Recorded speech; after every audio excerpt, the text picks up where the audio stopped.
There are nights in Nebraska when thunder crashes, earthquakes shake, and the wind shrieks like a freight train. But Cyclone Basin is more than fierce weather. In the storm's eye lurks something worse, something uncanny, something otherworldly.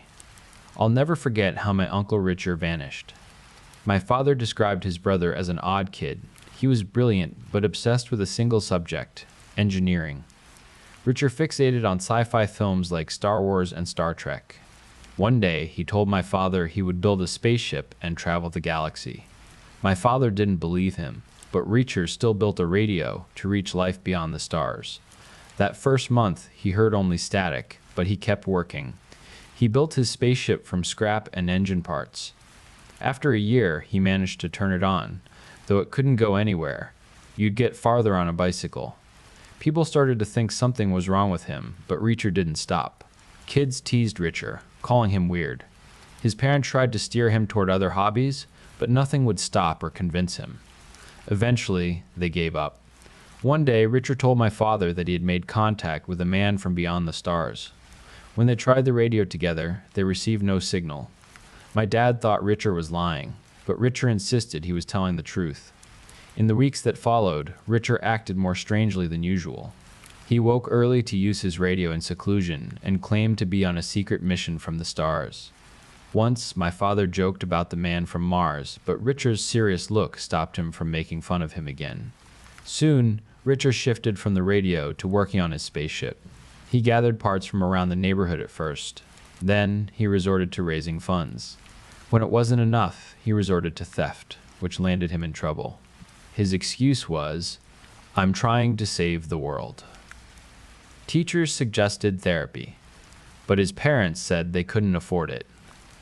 Richard insisted the man he spoke to was real.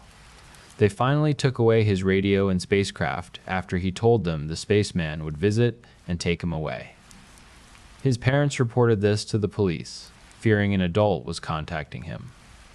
Without proof, the police did nothing. Richard predicted a storm the week of the visit, though the forecast was clear. Everyone dismissed him, but my father never forgot Richard's sad farewell look when he asked if he wanted to join him on the mission. The following day was sunny, and they went to school as usual.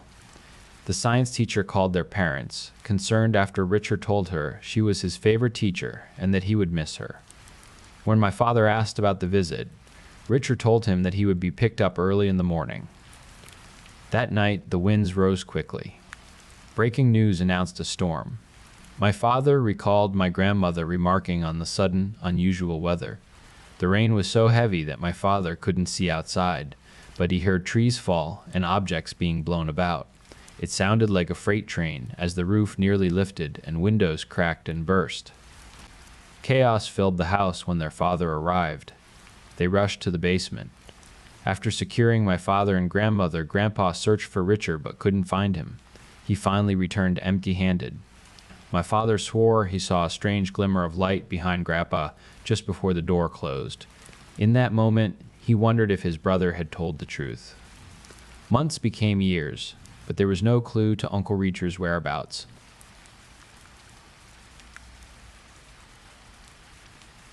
I have a beautiful wife. She is sweet and attentive as well. Truly a trophy wife. Well, I used to think she was perfect. The relationship has been rather rocky recently. We have been arguing more and more. Every single day brings a new conflict. The other day, we had a huge argument about her desire to be a housewife. I kept explaining over and over that she cannot be a housewife. It is very difficult to live comfortably when only one person in the household is working. She was incensed by my logic. She even had the audacity to slap me across the face and walk off, mumbling something about how she should have married into a wealthy family. The incident hurt me deeply, but I said nothing. I wanted to forgive and forget. The odd thing is that after the argument, she began to act incredibly sweet. It was honeymoon levels of sweet. I was initially perplexed by it, but it also felt good to be pampered. The truly strange part is that something is happening to me, and I believe she is the cause. She started cooking my favorite meals every single night and providing my favorite beverages as well. I noticed an interesting taste immediately. It was not necessarily bad, but it was certainly not good. I questioned her a couple of times about why everything she serves has this particular taste. She always smirks in a strange way and chuckles. She tells me, over and over, that I am losing my mind. I tried to convince myself it was nothing, but my body is providing physical evidence that she is a liar. I have been suffering from daily headaches. I wake up in the middle of the night with fevers. It is becoming harder to walk, and I feel dizzy all of the time. I woke up this morning and struggled to get out of bed. It is becoming difficult to walk on my own. I feel like I am beginning to turn into a corpse. She will not listen to me. She refuses to take me to the hospital, insisting that this is nothing serious. She told me that she will take care of me until I get better. My worst fear is that I will not get better. What if this day is my last? I think my wife is poisoning me at our home in Orelva.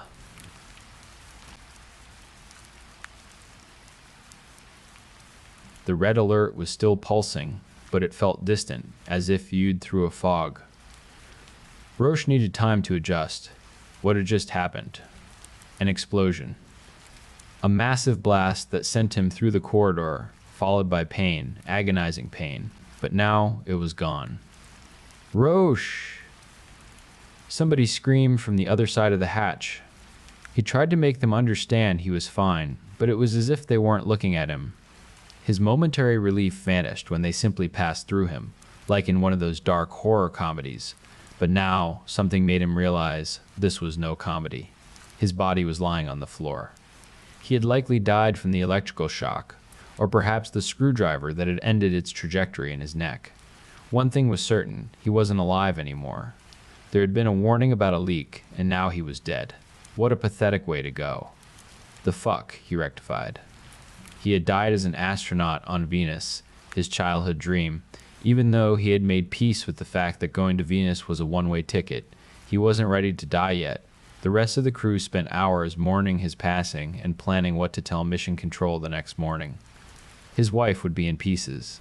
Wait, was it possible for him to return to Earth? Could he board a spaceship? And most importantly, what now? Would he have to wait for a ladder to the sky to appear, or a hole to jump into? He wasn't religious, but the fact that he was still conscious after death proved that a soul existed, so he might be going to hell. He truly hoped for the mercy of a God he didn't believe in, but he realized he had taken his chances in life. Seriously, what now? Nothing was happening. If someone was supposed to indicate the way to the afterlife, now was the moment. For hours he watched his crew, and when they finally went to sleep, he realized he didn't need to. He sat and tried to figure out his next move, but soon he realized he wasn't alone. Something was lurking in the darkness. If it was a being intended to drag him to hell, he had no intention of accelerating the process by revealing his position. But how could something from hell not know he was there? "Who is there?" he said, loud enough for his voice to reverberate into the ether. Something knocked at the window, something outside the quarters, out in the Venusian atmosphere. He took a deep breath and looked outside, but the night was absolute. Nothing was visible, though he was sure something was walking there, something plural. By morning, he was still there, not beyond a golden gate or a fiery pit, still waiting to know his destiny. It was becoming both frustrating and terrifying. The sound of things lurking in the darkest corners reverberated beyond the veil, but now, with the light of the Venusian day, he could finally look outside. Not many, but creatures of some nature, some looking like nightmares, were walking endlessly and aimlessly across the sulfuric plains. He wanted to warn his crew not to go outside, not to conduct the geological survey of the Alpha Regio, but his words were inaudible to the living. Luckily, the survey wasn't scheduled for a couple of days. The way they spoke about him and the message sent to Earth was heartwarming, but he knew people would soon forget him. In a matter of months or years, he would be gone. He wasn't the most important of astronauts after all. When they decided to go outside for a local geological survey, he summoned all his courage and followed them through the hatch. He didn't even try to pass through the solid walls. He wasn't the brightest of ghosts. It was weird to walk on Venus without a suit, but he guessed he didn't need one. His muscle memory even tried to hold his breath, but there wasn't any breath left to hold. A dark shadow walked toward the rover, curious about the machine, while other creatures studied the crew, perhaps trying to figure out if they could use the humans as a ride away from here. They were creepy in their obsession with human artifacts, but Roche soon realized his presence was being noticed by some of the creatures. Honestly, it was the last thing he wanted. They started moving toward him, and soon he was surrounded by black, crawling chaos and terror. They whispered in a language he did not understand, so he ran. He tried to go inside, but couldn't pass through the wall. He could feel a massive surge of energy. He understood something fundamental then. The walls of the structure were saturated with electricity, creating a cage that prevented energy-based souls from passing through. Was he stuck outside with these monsters hunting him? He couldn't feel pain, or even the sensation of physical contact, but when one grabbed him, he felt only a disruption in the energy that formed his new self. It was damn weird. Finally, the crew returned inside, and he was able to step into the chamber, but not fast enough to clear the second door. He was stuck in the airlock. With those monsters watching him from the small window, he knew the next time he opened the door, it would be the end. Nonetheless, they spoke. Despite the language barrier, images materialized in front of him. It may have been related to the fact that he was now energy and thus able to perceive the energy of thoughts and ideas. They were natives of the darkness, and they had assimilated even the souls of a crew that had crash-landed on the other side of the planet centuries ago. The souls, with time, became dark and terrifying, and it was only a matter of time before this happened to him as well. There is no afterlife, he asked. He tried to explain his culture's concept of the afterlife, how he once thought it was nonsense, but now that he was a soul, he was desperate to know what came next. In our culture, there are beings called the Atra, a voice explained. They help souls transition to the next life. Yes, in ours too, they are called Reapers, Roche explained. Exactly, another voice said. But here's the fact, there are no Reapers on Venus. They only exist on Earth and on fully inhabited planets. On Venus, you will wander forever as a forgotten soul. Fuck, Roche exclaimed, understanding the fate that was now his for eternity. That was the most terrifying notion in the whole world. A forgotten soul wandering forever on the hostile, sulfuric desert.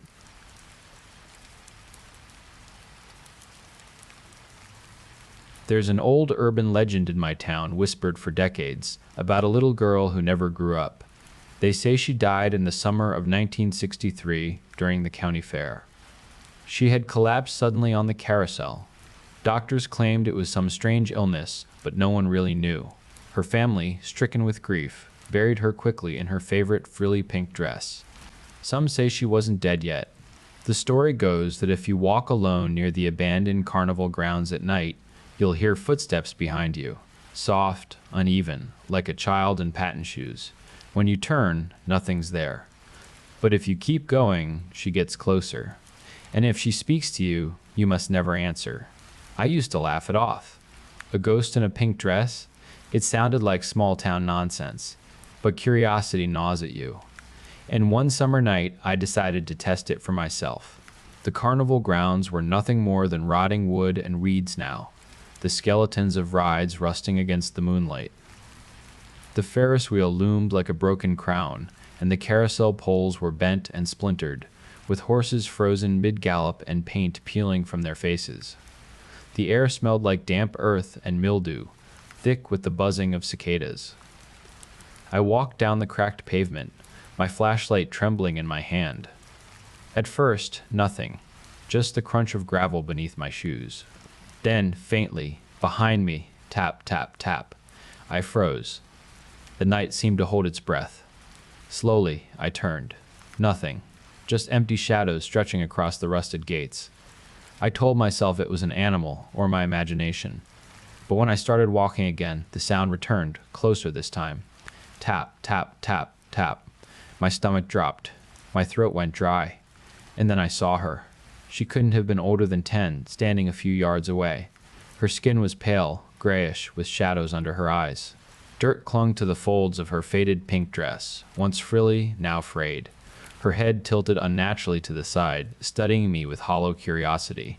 Have you seen my mommy? She whispered, her voice thin and dry, like leaves scraping the ground. Every instinct screamed at me to run, but my legs locked in place. Her shoes scraped the pavement as she moved closer. Soil and worms trailed from her dress. I can't find her. Will you help me? Something deep in my gut howled, "Don't answer." But my lips betrayed me. The word slipped out before I could stop it. No. Her expression twisted, her jaw unhinging far wider than humanly possible. Her eyes rolled white, and her voice became a chorus of echoes, rising from beneath the ground itself. Then stay with me instead. Her hand shot out, cold and rough with dirt, seizing mine. I remember her grip pulling, dragging, burying. Darkness closed in. When I woke, the sun was rising.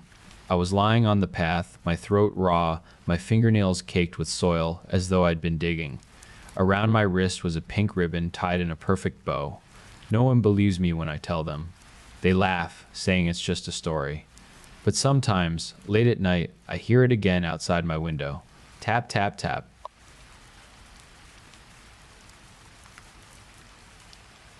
Wow, my best friend Cammy said. Your stepmother is one cold-hearted bitch. The two of us were standing next to my father's casket as they were about to lower it into the ground. Nea, my stepmother for all of 2 months, was standing on the opposite side of the casket from us with a look of boredom on her face. Why is she even here? She clearly didn't give a shit about your dad, Cammy continued. She hasn't shed a single tear. A fresh round of sobs racked my body. Sorry, Cammy quickly apologized. I shouldn't have said that out loud. I wiped my eyes and sniffled. It's okay, you're not wrong. Once the ceremony was over and we were walking back toward the parking lot, Cammy put her arm around my shoulders and said, "Why don't you come over to my house?" "I can't," I replied. "Nea wants to talk to me about something." I glanced across the lot to where my stepmother was leaning against what used to be my dad's car, waiting for me. "I'll call you later," I promised. "You better," Cammy said before leaving to catch up to her parents. Nea and I didn't say a word to each other until we got home. "Would you do me a favor?" Nea asked as we walked through the door. I turned to face her and didn't say a word. I wanted to hear what the favor was before committing to doing it. "Upstairs on the shelf in my closet is a jewelry box," she said. "Can you bring it down here?" "Why can't you go up there and get it yourself?" That was what I wanted to say to her, but I couldn't bring myself to be that rude, and instead I said, "Sure." The box she was talking about was made out of wood and was about 8 inches long and 4 inches wide. Various flowers were intricately carved on the outside of it. It was actually quite pretty. I tried to open it to see what was inside, but I couldn't figure out where the lid was. When I got back downstairs, I found Nea sitting in the sunroom. "Here it is." I placed the box in front of her. She placed her hand on top of it and pulled it closer. "I know you think I'm a heartless bitch," she said, "and you're partially right." She grabbed the edge of the box, lifted the lid that I couldn't find, and then pushed it back toward me so I could see what was inside. I gagged and had to look away when I saw the still beating heart inside. "I am heartless," she explained, "but I'm not a bitch, I'm a witch." I heard her close the box and slide it back across the table. "Why did you show me that?" I asked. "Because I think you deserve to know the truth," she said. "Your father was not the man you thought he was." She paused for a moment to let her words sink in. "Do you know how your mother died?" Nea asked. "She was in a car accident." That was what my father always told me. "That's not entirely true," she said. "There was an accident, but your father staged it after he poisoned her." "You're lying," I snapped. "It's true," she said. "He did it for the insurance money." I turned and started to storm out of the room. "Your mom was my sister," Na called out. I stopped and turned back to face her. "She's the reason I'm here," she revealed. I returned to the table. "Your mother turned her back on our ways. Otherwise, she would have been able to protect herself from your father." Nea placed her hand on the box that held her heart. "Your father tried to do the same to me, but this protected me." She patted the box. "As long as my heart beats in here, no harm can befall me." "Did you kill him?" I asked. "I did," she admitted, "a lot sooner than I'd intended. I was planning on making him suffer for what he did to your mother and my sister. But then I found this." She reached into her purse and pulled out a document, which she handed to me. Your father took out a life insurance policy on you, she continued. Trying to kill me was proving to be too difficult for him, so he decided to go after you instead. So, I killed him before he could kill you. I opened the document and looked at it. Apparently, my life was only worth $100,000. You now have two choices, Na announced.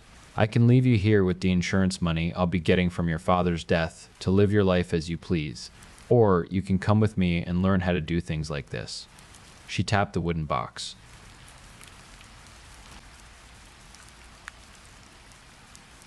I was sitting in my car outside a laundromat I couldn't afford to use. Engine off. Phone at 2%. Bank account overdrawn. I'd been staring at the same email for 10 minutes. We regret to inform you, like maybe the words would rearrange themselves if I waited long enough. They didn't. Rough day, I hadn't noticed him walk up. Mid-30s maybe. Plain clothes. Nothing memorable about his face, which is strange, because I remember everything else about that moment. I'm good, I said automatically. He nodded like I'd just confirmed something for him. Yeah, most people say that. I should have ignored him, rolled the window up, but I didn't. I just needed to vent to someone before self-destructing. I lost my job, I said. Rent's due. I've got, nothing lined up. He leaned against the side of my car like we knew each other. Not in a threatening way. Just comfortable. What would fix it? He asked. Comfortable. What would fix it? What would fix it? He asked. Sorry. If you could change something in your life, he said, what would it be? I let out a short laugh. Everything. Be specific. I don't know why I answered him. Money, I said. Stability. Something that doesn't disappear overnight. He nodded again like he was checking boxes. How much? Enough, I said. Enough to not feel like this. He had a serious expression. I could take care of that problem for you. I scoffed. Yeah, okay?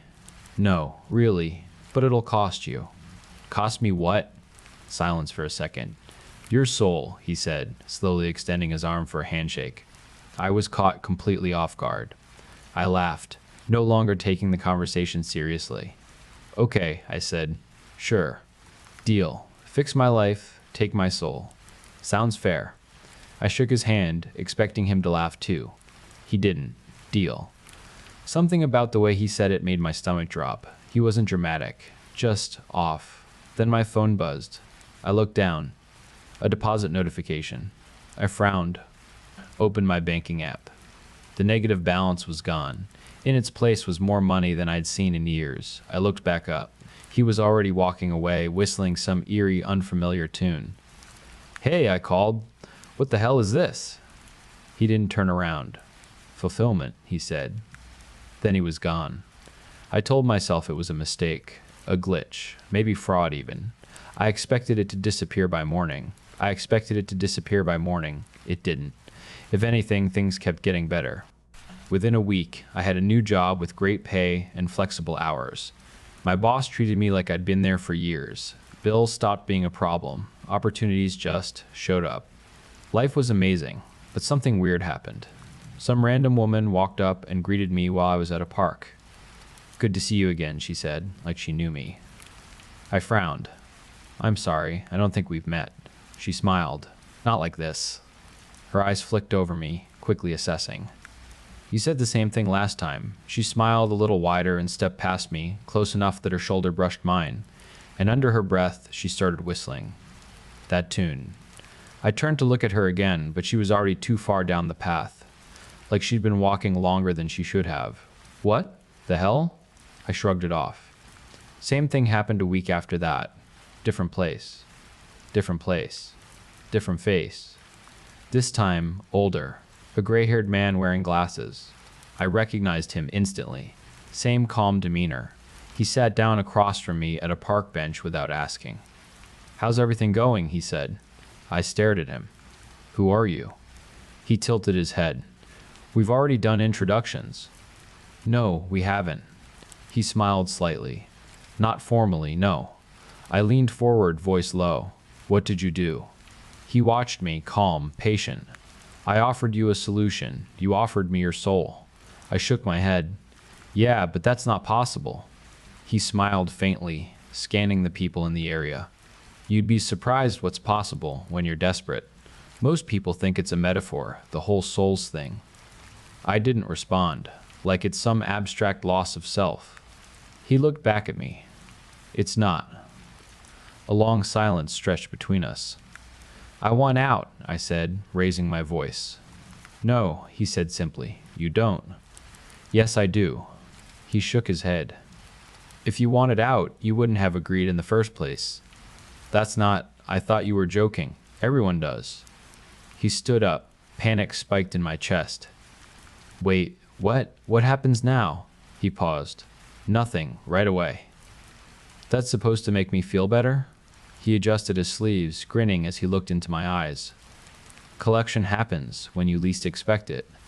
He gave me a small, almost sympathetic look. Feel better now? He asked, mockingly. Then he turned and walked away. He didn't even look back. I stood there, listening to that tune fade into the distance, waiting for the regret to hit. It never did.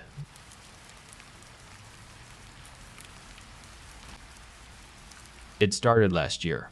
I was walking into work in Odenia when I dropped my keys. I watched as they fell to the ground, but something was wrong. They didn't fall as they usually did. It was as if they were resistant to falling, a little lighter than they should have been. When I picked them up, I felt their weight in my hand and didn't notice anything different, so I dropped them again, and they fell normally. I thought I must have been tired. Maybe I was working too much, and I went about my day. As the weeks went by, I noticed it more and more.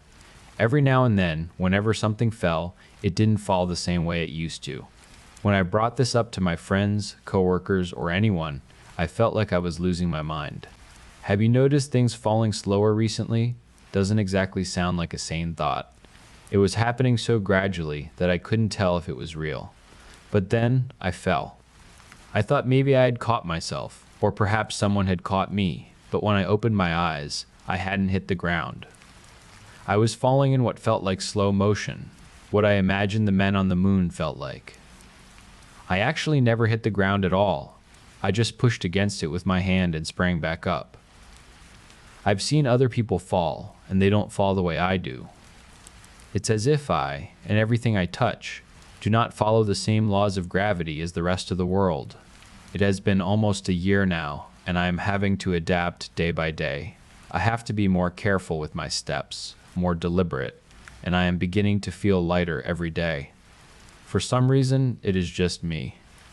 I've been to doctors, who sent me to scientists, who sent me to people whose names I don't even know, who told me to keep track of it in a journal, and that is where I have been left. They thought it was interesting, but of course there is more going on in the world than one person feeling lighter. I think they would care about it if it were impacting cities, buildings, or more specifically, themselves. The only change I've noticed in recent weeks is that some of my items have begun to stay in the air. Rather than falling slowly, they just seem suspended. Some of them even float upward. It hasn't happened to me completely yet, but I don't think I'm too far off. Today, while writing this in my office in Delino, I've had to keep pulling myself back into my desk chair, which is bolted to the floor. It is happening very slowly, but I don't think my gravity has been getting weaker for the past year. I think it is reversing. I am slowly being pushed away from the earth. I really hope that I am wrong, but I don't think I'll have any way to know until it happens. Maybe I'll be fine. After all, if gravity doesn't want me here, maybe I belong in space.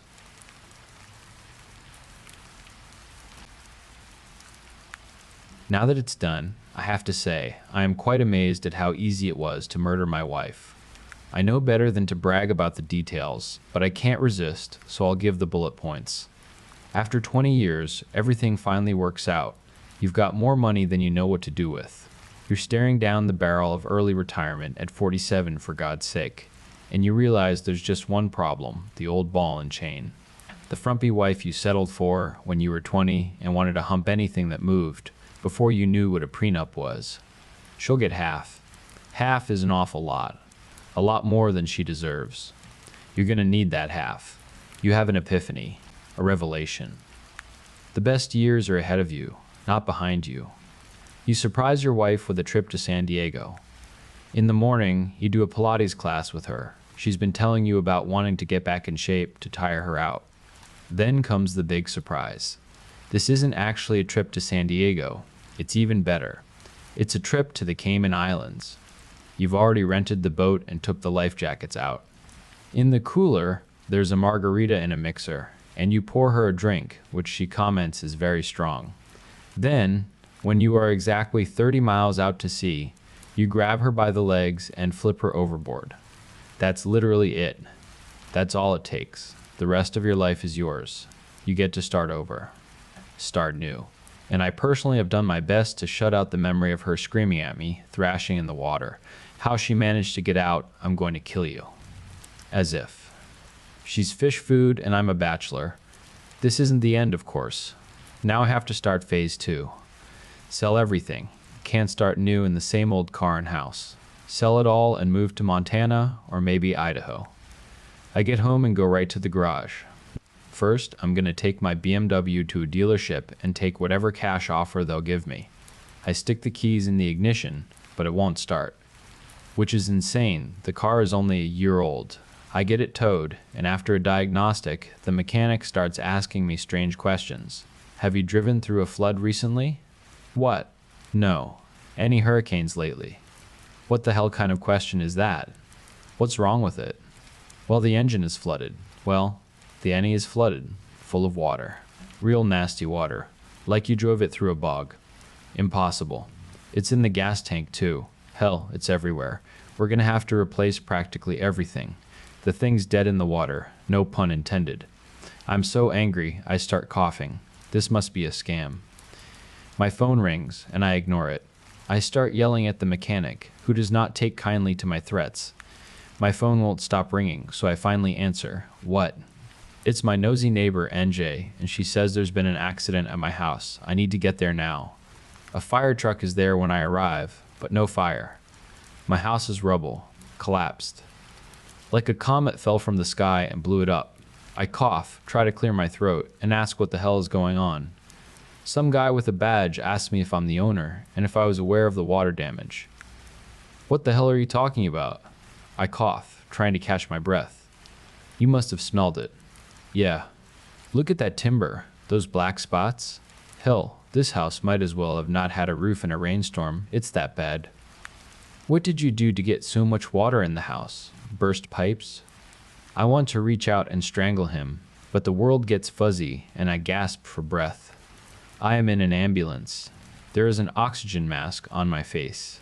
I blink. I'm in a hospital. It's so very hard to breathe. I hear a doctor talking to another younger doctor. Worst case of pneumonia I've ever seen. I hear the word pulmonary. There is a lot of commotion around me. A lot of beeping. I can barely see. We need to intubate now. There is a tube in my throat, and I swear I feel it pumping water right into my lungs.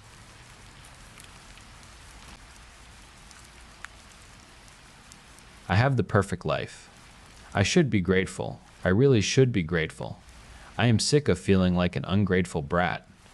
I used to have a difficult life. A life defined by poverty, where every day was a fight to breathe. My now husband came into my life.